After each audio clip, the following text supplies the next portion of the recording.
நீங்க பாருங்க, இப்ப பாருங்க, திடீர்னு திமுக இப்பதான் சுற்றுச்சூழல் பாதுகாப்பு, சுற்றுச்சூழல்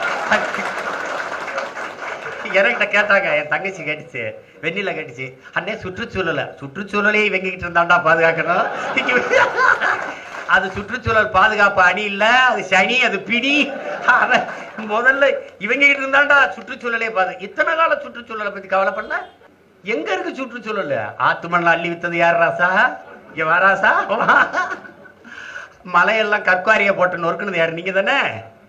சுற்றுச்சூழல் ஸ்டெர்லைட்டை திறந்து விட்டு 10,000 ஏக்கர் டால்மியாவுக்கு சேலத்துல பறிச்சு கொடுத்துட்டு எல்லாம் சுற்றுச்சூழல். கூச்சலாச்சம் இல்லாம புளிக்கிட்டு போய் சொல்லிக்கிட்டு ஒரு பேசிக்கிட்டு பாருங்க, கொஞ்சம் கூட வெக்கப்படுறது இல்லையா? என்னது? அத நான் சொன்னேன், சுற்றுச்சூழலை சரி நாங்க உருவாக்கணும், அதை பார்த்து சரி நீங்க உருவாக்குறீங்க. அதே மாதிரி ஊழல் லஞ்ச ஒழிப்புக்கு ஒரு பாசறை வச்சிருக்கேன்,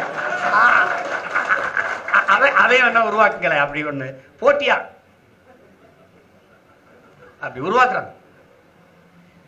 பேரிடர் மீட்பு பாசறை வச்சிருக்கேன், குருதி கொடை பாசறை வச்சிருக்கேன், கையூட்டு ஒழிப்புக்கு வச்சிருக்கேன். அப்படி வச்சு அப்படி கொண்டு வந்து ஆரம்பிச்சிடுவாங்க.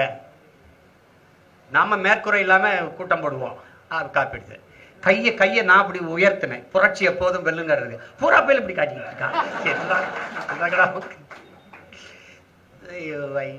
திடீர்னு வர்றாங்க, திடீர்னு வேலுங்கிறான், பேரணிங்கிறான், அப்புறம் இயற்கை வேளாண்மை, ஆடு மாடு வளர்த்தல்கிறான்.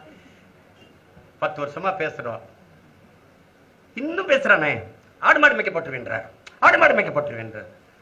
உன்னை மேய்க்க போடலடா, நான் மேய்ச்சிக்கிறேன்ற. உனக்குண்ட பிரச்சனை. எல்லாம் பேசிட்டு ஞாயிற்றுக்கிழமை கால்குள்ள கறிக்கு போய் கசாப்படையில் இருக்கிறது. ஒரு பைத்தியக்கார கூட்டம். விமர்சிக்கிறதுக்கு எதை பேசுறது என்னன்னு தெரியல.